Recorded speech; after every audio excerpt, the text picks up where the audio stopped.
Welcome, ladies and gentlemen, to the dark side of research. How are we doing today? It's a beautiful day in Scotland, isn't it? Yeah. Oh, I love the British though, because like it hits 20 degrees and you guys are like, oh my god, it's a heat wave.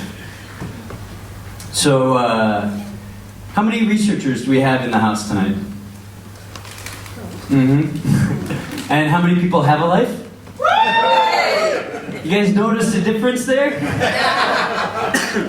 I love asking, like, who's a researcher? Because they're always like, I am. It's like, come on. It's only 12 o'clock in the afternoon. It's time to get rowdy. If you can drink, I highly recommend it. We're way funnier when you're drunk. But we're going to have a good time. So today's show is meant to show you the dark side of research, to tell you how research really is like. But before we get there, I just want to tell you a couple of funny stories that just happened to me on the street. So I was handing out flyers right in front of the Elephant House, right, where Harry Potter was made. And I realized that there's a lot of similarities between magic and science, right? Because kids that try to practice either one of them, they get wedgies. And Christians in middle of America, they don't believe in either. There are differences, though. There are differences. For instance, you know, when we do science, our robes are white, and our results are kind of reproducible most of the time. But I always have to wear a lab coat, or else people don't believe that I'm a scientist. You know, like, I became a comedian simply because I got sick of people looking at me and be like, you look funny. Now that I'm a comic, it's okay when they tell me that. But I have to wear this because, you know, I'll say I'm at a bar, I'd meet a pretty young thing, I'd be like, hey, what's up, lady? And she'll go, what do you do? And I go, science. And without fail, every time I say that, women are like, no, you don't. What do you mean, no? Yes, I do. I promise I do. She's like, well, why do you talk so dumb? I say, well, I'm from Ohio. Like, oh, that makes sense. It's great to be from the United States of Southern Canada now. I don't know. Do we have any Americans in the house? Much quieter response than, let's say, 3 years ago, yeah? It's funny, like, Donald Trump, I don't necessarily agree with his policies, any of them, but I support his love of science, because if you think about it, I'm sure he wears a white robe all the time. Just tends to have a hood on it. It's fun being from the States here in Europe, because you learn about different cultures, right? And it turns out, like, in different languages, things are just kind of just a little bit different. I went and I saw the movie Star Wars in Paris, of all places. You guys know Star Wars, Empire Strikes Back? Yeah. You'd be surprised the number of times I'll do a show at like a college and there's like a whole row of pretty girls that are like, what? So I usually have to explain Star Wars, Empire Strikes Back. The end of this movie is cinematic history. I know this isn't science related, but we're dorks, so work with me. Cinematic history. The way it ends, you have Darth Vader here, Luke Skywalker there. They're at the top of Cloud City, battling each other to the death. Vader turns to Luke, he goes, Luke, I am your father.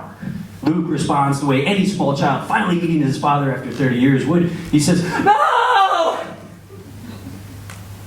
Okay, everybody's got a father. So, in French, the movie is completely different. Completely, I don't know. The French language has a certain je ne sais quoi about it. It just changes it. Yes, visually, it's the same. Yes, you have Vader here. You have Luke Skywalker there. But in French, I don't know. Because at the end of this movie, when I saw it in Paris, Vader turns to Luke and he goes, Jean-Luc, Jean-Luc, je suis ton papa.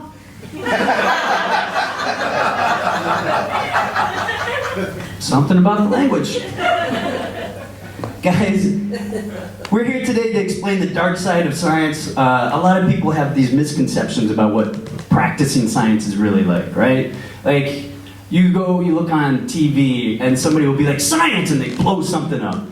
I wish it was like that, but it's not. It's boring, tedious. It's basically identifying the combination of a lock by ruling out each and every other possibility, right? Like, even after you find it, you keep going. They say that, like, You know, the definition of insanity is doing something and expecting a different result every time. That's my day job. I always compare it to being a chef because we follow these recipes to perform an experiment. But rather than spending a day or two on a meal and being able to have something tasty, we spend months and months, get no food, and the only ingredient are the tears of graduate students. Now, there are some advantages to being a researcher. For instance, we get to be on the cutting edge of human knowledge, right? We find out shit that nobody else knows until 6 months later.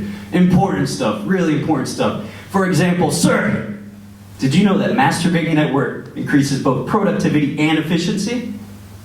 You do now. I bet you can't wait to get to work tomorrow. I thought that was such an interesting result. I was in New York at the time. This study was done at the University of Delaware. I was like, man, how did they find that out? So I go down to their laboratory, I knock on the door, and the researchers responded with, just a minute! News you can use. Another fun fact, Microsoft is getting into the medicinal game, right? They have all this money and technology, so they've decided to create nano robots that will infect cancer cells and make them lyse or explode. Now in biology, when we have something that infects a cell and causes it to lyse, we call it a virus. Yeah? Turns out Microsoft just calls it an operating system. That joke is brought to you by the year 1995.